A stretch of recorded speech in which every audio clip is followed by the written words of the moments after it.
সিলেটগামী Paharika express ট্রেনটি সকাল ৯টার দিকে বড়তাকিয়া ও চিনকি আস্তানার মাঝামাঝি একটি অরক্ষিত লেভেল ক্রসিং পার হচ্ছিল।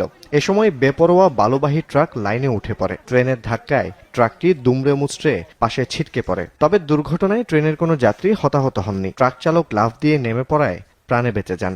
নিয়ম না মেনে অবৈধভাবে ট্রাকটির লেভেল ক্রসিং পার হচ্ছিল বলে দাবি প্রত্যক্ষদর্শীদের। দেখলাম যে এই ট্রাকটা উড়াইয়া নিয়ে যাইতেছে ট্রেনে, বাইঙ্গা ট্রেনের ভিতরে গিয়া লাগিয়ে গেছে। দুর্ঘটনায় রেল লাইন ও ট্রেন ক্ষতিগ্রস্ত হওয়ায় চট্টগ্রাম, ঢাকা, সিলেট রুটে প্রায় ১.৫ ঘন্টা ট্রেন চলাচল বন্ধ থাকে।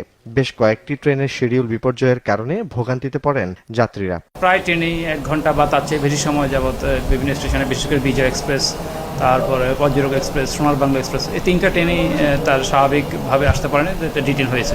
এই ঘটনায় তদন্ত কমিটি গঠনের পাশাপাশি ওই স্থান দিয়ে অবৈধভাবে পারাপার বন্ধের উদ্যোগ নেওয়ার কথা জানায় পূর্বাঞ্চল রেল কর্তৃপক্ষ।